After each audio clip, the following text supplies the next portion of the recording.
If you're starting at uni, then you should really watch this. I'm here with my dear friend Sonny. We are MedScholars. We just started our first month of uni and we have some tips for you. So, our first month, what happened? A lot has happened, David. A lot has happened, yes. Yeah. So it's been 5 weeks, like David has mentioned already. And well, it was quite a hustle in the beginning, but I think now we're getting to that point where we are feeling more comfortable than in the beginning. What would you say, David?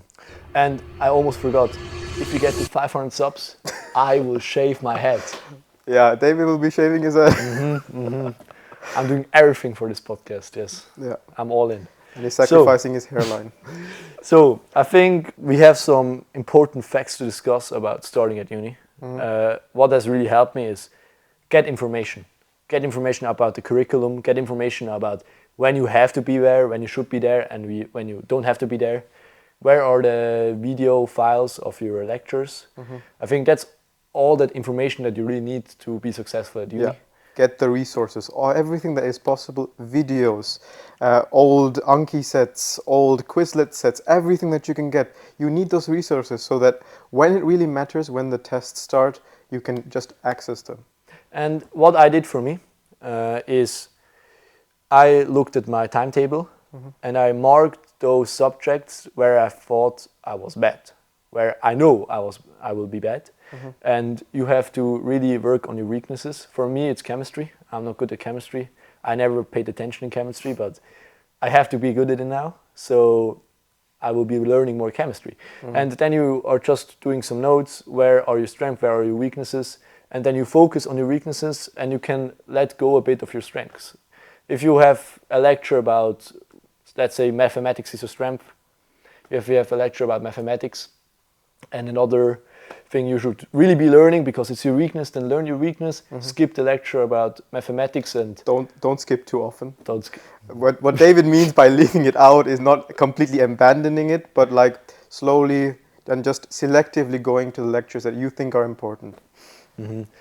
I would also say it's important for the first 2 weeks of uni that you should really go to every lecture. First 2 weeks or first week, course, yeah. that you know the professors, that you know, okay, when I'm not there, I have to work really hard for this lecture, that I can compensate that I'm not here, because they make so much advances during the lectures. But some people just read the files, so it's not that important that you are here. Yeah, I think that's one of the most important things. What do you have to add? What do you think? Well, I would say that it's also start? pretty important to find out what kind of a learning character you have. If you haven't found it out until now, like in Gimme or in your younger years, then I would say that you try out, like David said, there are people who can just read the notes and they understand everything. Then there are those who are more visual and more auditive listeners who like to be in the lectures and they need those professors to like really push them to learn the stuff. And I would say you should use the first few weeks to really find out who you are as a learner. I think just don't have a skill issue is a really big part. Don't have a skill issue, yeah. Yes. No, what I mean by that, really know yourself. I know I have ADHD and I can't focus for shit. So I'm going first row because if I'm this near to the professor, it's out of respect that I have to pay attention in class. I can't slack off. If I would be in the last row, what would I do? I would play chess. Okay. So, because I can't focus, I have to be near the action, you know. Yeah. And I think it's also, you really learn much about first row because the people there are also smart. There is no human being who goes voluntarily to the first row. You know, it's only the sweats. You know. It's only the sweats, yeah. Yeah. True, I agree. And I think that's the second really important point about uni. Get some friends, get a network. And even better if the friends are really smart, you know. And how do you judge, David, if the friends are smart? I don't know. I mean, your friend, would you say I'm smart then? Yes. Thank you. Yes, That's what I wanted to hear. No, he's dumb. Yeah. No, he's a smart guy. I think it's, I mean, not necessarily smart, but hardworking is also important, I think. And if you are in this first row, chances are that you're the hardworking type of a human being. Okay, with that I agree. Yeah. And I think it's also, don't go out there and just say, hey, what's your IQ? What are your strengths? I mean, that's not, I mean, a real friend is a friend that you can call whenever, and he does also something for free, and he doesn't question it all the time. But get some friends in college. Don't be alone, because if you're alone, it's hard, I think. For example, all this studying, doing it alone, it's kind of boring as well. Find yourself a study group. or Yeah, a study group people is you also can important. Yes. concentrate Yeah. with. People who can also explain you stuff that you don't understand. Very useful. Yeah, when you compensate each other's weakness, is very good, because You present a united front. yeah, alliance. Yeah. Yes. So now let's talk about our experiences of the first month. I mean, we were at the first party of ETH. We are studying at ETH Medical Studies. It was really fun. What were fun. your takeaways from that? It's very crowded. I mean, there were so many people. I mean, medicine is like a really small group of people that really study medicine. We're like The elite. the elite, the crème de la crème. And there were so many people, mostly from other disciplines. And it was very nice to see what the others are doing. Because at that Erstifest, that was the name of the first party that we went to. Yeah. There were so many people that I even knew, but I just haven't seen in a long time. Yeah. And catching up with them, seeing what they're studying, what they're doing, that was for me the most interesting part. Yeah, it's also very fun to see that many people drunk. Yeah. It was really fun. I didn't drink because how should I say this? He has a sober phase. Sober face, that yes. he's going through. I had to lock in, you know. Yeah. And I don't drink. Yeah, he's boring. No, No, I mean, imagine how I would be if I were a person who would drink. I think I don't even want to know, to be honest. What do you mean by that? Like, we'll see. I mean, what? we'll see. Maybe. I mean, I don't want to start drinking now. I don't think this is the correct time. You can't be planning when you are starting to drink. That's like, why not?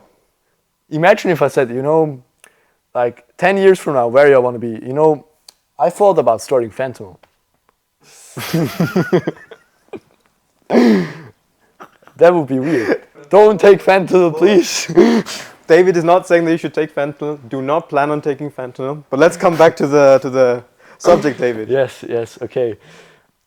Professors. Takeaway. I think it was really fun to see that most of the professors are really good. They are good talkers. I mean, there's a reason why they are professors, I guess. Yeah. But some of them are also all right, I could say. I mean, maybe it's just a personal preference. I think they're all doing their job fine, you know, but some are better, some are not. That also, in comparison, everybody's good. I don't want to be cancelled, but they are better and not. How should I say this? Yeah, everyone has their preference. There are what David wants to say. There are professors who are unique because some of them are very slow and some of them are really fast. And some you understand everything because when they talk, it's like butter coming out of their mouth. It just makes sense. Then there are those, no matter how slow, how thoroughly they try to explain it, just doesn't make sense. And that's also really important. In the first few weeks, you need to find out which are those professors that you need to attend that make the sense for you, and which are those professors that you could say, maybe today I take the day off or the lecture off, and I watch the lecture later on, let's say, speed ×2. ×2. I mean, I think depending on the ranking of the professors that you have made up in your head, you can also say, okay, I don't like this professor that much, so it doesn't make sense to drive an hour to the uni to just listen to that professor when I can also do it at home. Who is your favorite professor? My favorite professor? First impression, it's just been 5 weeks. How is she called? Professor Marke. Yeah. Marke. Yeah. She's really good. I like her. I also like our Professor Goldhan. Yeah, he's also really funny and really I would charming, agree with I would say, yes. And I mean, I think it's also dependent on the subject, which professors you like, Yeah. because I wouldn't say our chemistry professor is bad. I'm just bad at chemistry, you know. So it's really hard for me to understand sometimes What what is going she's on? talking about. But I think that's a skill issue from my side. Mhm. So I think she does her job just fine. Yeah.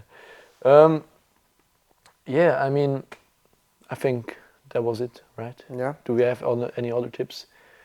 Be disciplined. That's maybe Be another good. disciplined, yeah. And pass the exams would be Would be a good tip would to be a good end tip. this very productive episode. Yeah. And well, to top it all off, stay tuned. We want to see David shaving his head sooner or later. I don't know about that one. And yeah, like the video, subscribe, click all the buttons. You know the drill. See you next time.